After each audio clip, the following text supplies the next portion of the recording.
Nakakaloka kasi ang mangis na di nabubuksan. Website uploading, gateway 502. Agawan na naman mga students. Palala ng palala kada sem. Ha? Akala ko ba free education sa UP? Wala eh. Budget cut, budget cut. Nasaan na ang funds? Budget cut, budget cut. Palimos naman ng slugs. Bakla, nasunog na yung balat ko kanina. Hindi umipek yung sunscreen kung may SPF 50. ninakaw pa yung anti-UV kong umbrella. Bakit meron pa ring classes? Kahit 50 degrees Celsius na?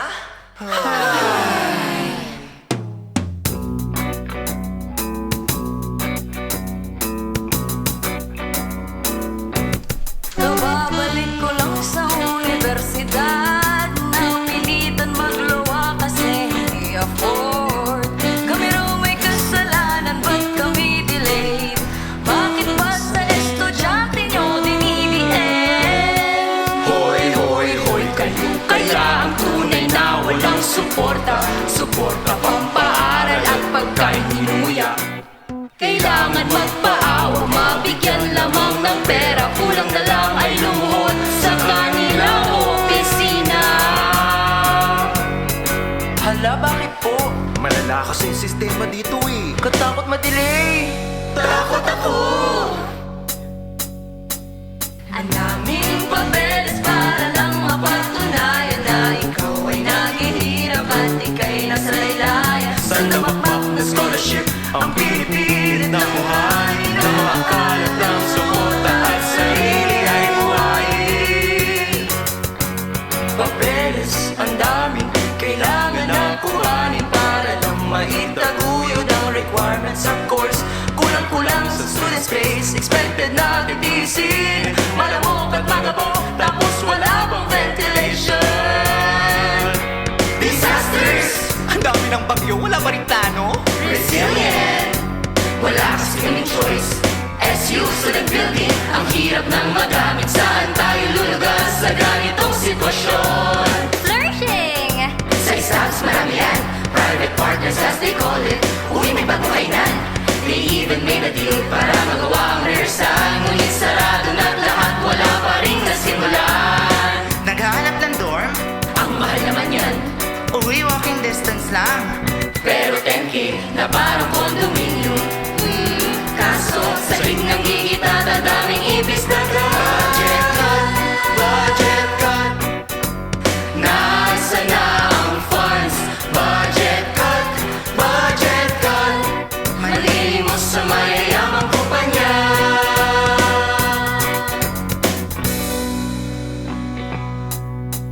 Flyer sa may pega, sa agapita, puno ng red tagging nagliparan lahat.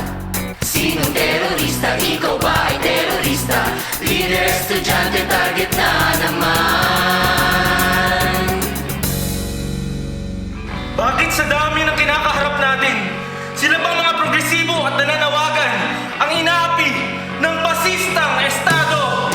Budget cut, budget cut. Nasaan na ang funds? Budget cut, budget cut. Palimos naman ang slugs. Budget cut, budget cut.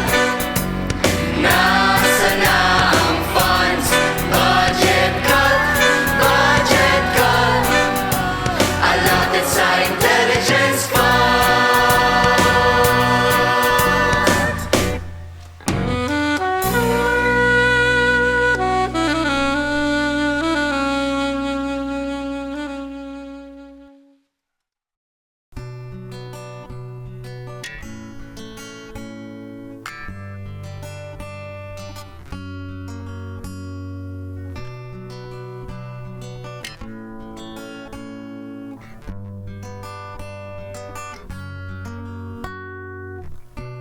Kitang-kita na bunsod ng paulit-ulit na budget cuts sa pamantasan ay tuloy-tuloy rin ang paghihirap ng mga estudyante.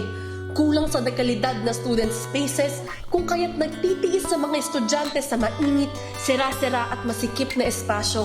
At imbis na suportahan ng napakaraming student artists and art organizations, mas pinipili pa ng administrasyon na umasa sa mga private partnerships at kolonyal na ayudang sumasailalim sa bidding system. At ang umuugat sa lahat ng ito, edukasyong palpak at tumutuon hindi sa pangangailangan ng ating bayan kundi sa pondo, lakas paggawa at export. Kung kaya't ang pagtatanghal na ito ay iniaalay sa mga estudyanteng biktima ng komersyalisado, kolonyal at pasistang tipo ng edukasyon. Para sa mga kabataang hindi na nasilayan ng kanilang kinabukasan dahil sa karahasan ng estado, kina Cristel Tejada, isang freshman sa UP Manila, Kian de los Santos, masipag na anak at estudyante, Carl Arnaiz, class valedictorian noong elementarya, Jemboy Baltazar, isang kaibigang binansagang kriminal ng estado.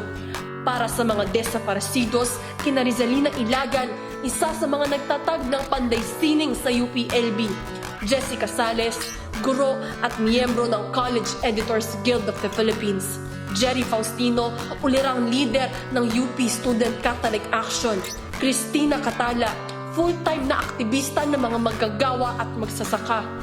Pinakamataas na pagpupugay kina Gian Marcos Kareb Taiko, Makatang Mandirigma, Royce Jethro Ka Alex Magtira, musikero ng mga revolusyonaryong awitin. Sila'y mga anak at artista ng bayan, revolusyonaryo, hindi terorista. Dakilain natin ang mga martir at bayani ng bayan, lumubog sa masa at lagit-laging paglingkuran ang sambayanan.